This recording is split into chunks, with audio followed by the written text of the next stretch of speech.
അപ്പൊ ജീവിതം തുടങ്ങണം. അല്ല, ഈ പെൺകുട്ടികളല്ലേ എപ്പോഴാ അഭിപ്രായം മാറുമെന്ന് പറയാൻ പറ്റില്ലല്ലോ, അതുകൊണ്ട് ചോദിച്ചതാ. പറഞ്ഞോ. നമസ്കാരം.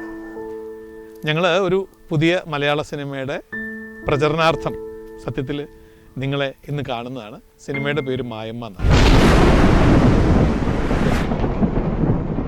ഇന്നത്തെ കാലത്തിൻ്റെ തന്നെ ഏറ്റവും വലിയ പ്രത്യേകത നിങ്ങൾക്ക് എല്ലാവർക്കും അറിയാം. ഇന്ന് ഏറ്റവും കൂടുതൽ നമ്മുടെ വിറ്റഴിഞ്ഞു പോകുന്ന സിനിമകളെന്ന് പറയുന്ന പ്രണയത്തെ ബാക്ക്ഗ്രൗണ്ട് ആക്കിക്കൊണ്ട് ചെയ്യുന്ന സിനിമകൾ തന്നെയാണ്. അതും ഈ മായമ്മ എന്ന് പറഞ്ഞ സിനിമയും ഒരു അസാധ്യ ലവ് സ്റ്റോറിയാണ്.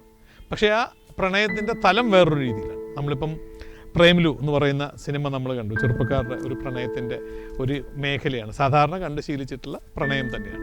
എന്ന് പറഞ്ഞ പോലെ ഈ മായമ്മ എനിക്കൊക്കെ ഉള്ളൊരു സന്തോഷം എന്താണെന്ന് വെച്ചാൽ, ഞാനൊക്കെ ഗ്രാമാന്തരീക്ഷത്തിൽ ജീവിക്കുന്ന ഒരാളാണ്. നമുക്കൊക്കെ ഈ ഗ്രാമാന്തരീക്ഷം സിനിമയിൽ കാണുമ്പം, പ്രത്യേകിച്ച് മലയാളികൾ, ഈ 3.5 കോടി ജനത്തിൽ ഒരു 2.5 കോടി ജനങ്ങളും ഭയങ്കര നൊസ്റ്റാൾജിക് ഫീലൊക്കെ ഉള്ള, നമ്മുടെ കേരളത്തിൽ ഏറ്റവും കൂടുതൽ ഈ പ്രകൃതിയുമായിട്ട് ലയിച്ച് ജീവിക്കുന്ന ആൾക്കാരാണല്ലോ. അപ്പോൾ ഇവിടെ ഈ സിനിമയും പറയുന്നത് അങ്ങനത്തെ ഒരു പ്രണയമാണ്, ഗ്രാമാന്തരീക്ഷത്തിലുള്ള.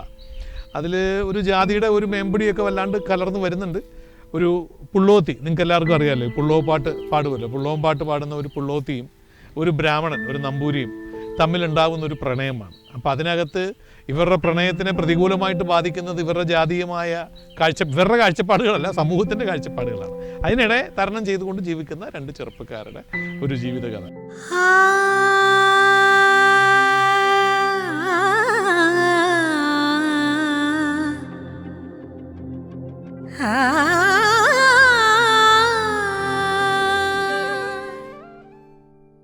നമ്മൾ ഈ നാട്ടിൽ, ഞാൻ ചേർത്തലയിലൊക്കെ കണ്ട് ശീലിച്ചിട്ടുള്ള, നമ്മുടെ വീടിന് ചുറ്റും അമ്പലങ്ങളാണ്.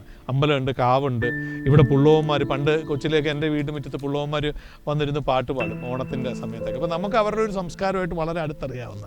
അപ്പോൾ അങ്ങനെ ഒരു പുള്ളോത്തിയായി, സുന്ദരിയായൊരു പുള്ളോത്തി പാടാൻ വരുന്നതും അവർ ഒരു ഇല്ലത്തെ ഒരു നമ്പൂരി ചെറുക്കനുമായിട്ട് പ്രണയത്തിലാവുന്നതും, ഈ പ്രണയത്തിന് ഇവരുടെ സമ്പത്ത് മാത്രമല്ല ഇവരുടെ സാമൂഹിക അവസ്ഥയും കൂടെ പ്രതികൂലമായിട്ട് വരുന്നതും, അവിടുന്ന് അതിജീവിച്ചുകൊണ്ട് ഇവർ ഒരുമിച്ച് ജീവിക്കാൻ തുടങ്ങുന്നതും. നമ്മൾ ഇന്നിപ്പം വയനാട്ടിലൊക്കെ അറിയാമല്ലോ, വയനാട്ടിൽ നടന്ന ഒരു കൊലപാതകം എന്ന് വേണമെങ്കിൽ പറയാം. ഒരു കുട്ടി, ഒരു സിദ്ധാർത്ഥൻ എന്ന് പറയുന്ന ഒരു കുട്ടി ഹോസ്റ്റലിൽ മരണപ്പെടുകയുണ്ടായി. അപ്പോൾ എന്ന് പറഞ്ഞാൽ അതും ഒരു പ്രണയവും സ്ത്രീകളും പുരുഷന്മാരും തമ്മിലുള്ള ഒരു അടുപ്പത്തിൻ്റെയൊക്കെ ഒരു പശ്ചാത്തലത്തിൽ നടന്നൊരു സംഭവമാണ്. എന്ന് പറയുന്ന പോലെ അങ്ങനെ ചില സാഹചര്യങ്ങൾ ഈ സിനിമയും, നമ്മൾ ഈ സിനിമ ഷൂട്ട് ചെയ്ത് എത്രയോ കാലം കഴിഞ്ഞിട്ടാണ് അവിടെ ഈ സംഭവം നടക്കുന്നതെങ്കിലും യാദൃശ്യമായിട്ട് ഈ സിനിമയിലെ കുറച്ച് സംഭവങ്ങളും അതുമായിട്ടൊക്കെ കുറച്ച് ബന്ധങ്ങൾ വരുന്നുണ്ട്. അത് നിങ്ങളെ ഒരുപാട് സന്തോഷിപ്പിക്കും, അല്ലെങ്കിൽ നിങ്ങളെ ചിന്തിപ്പിക്കും, അല്ലെങ്കിൽ നിങ്ങളെ എൻ്റർടൈൻ ചെയ്യിക്കും. നിങ്ങളെ നല്ല രീതിയിൽ ഒരു സിനിമ കാണുന്ന എല്ലാ ആസ്വാദന ഭംഗിയും ആ സിനിമയ്ക്ക് ഉണ്ടാവുമെന്നാണ് എൻ്റെ പ്രതീക്ഷ. തിയേറ്ററുകളിൽ തന്നെ പോയി കാണുക. കാരണം ഇത് OTTക്ക് വേണ്ടിയിട്ട് ഉണ്ടാക്കിയിട്ടുള്ള ഒരു സിനിമയല്ല, തിയേറ്ററിൽ തന്നെ കാണേണ്ട ഒരു സിനിമയാണ്. പിന്നെ മുൻകാലം നമ്മൾ കുറേ അടുത്ത കാലത്ത് വന്നൊരു സിനിമാ സംസ്കാരമാണ്, പാട്ടുകളൊക്കെ പൊതുവേ കുറവായിരിക്കും. പക്ഷേ ഇതിനകത്ത് 4-5 പാട്ടുകളുണ്ട്. അതും പല ജോണറിൽ പെട്ടതാണ്. പുള്ളോ പാട്ടുണ്ട്, നാഗപ്പാട്ടുണ്ട്. പുള്ളോ പാട്ടും നാഗപ്പാട്ടും രണ്ടാണ്. ഞാൻ ഈ സിനിമ ചെയ്തപ്പോഴാണ് തിരിച്ചറിഞ്ഞു കേട്ടോ. അങ്ങനെ പ്രണയ ഒരു ഗാനമുണ്ട്. അങ്ങനെ ഒരു വെറൈറ്റി ഓഫ് നമ്മുടെ സംസ്കാരവുമായിട്ട് ചേർന്ന് കിടക്കുന്ന സംഗീതത്തിൻ്റെ പല തലങ്ങളിൽ കൂടെ ഈ സിനിമ സഞ്ചരിച്ചിട്ടുണ്ട്.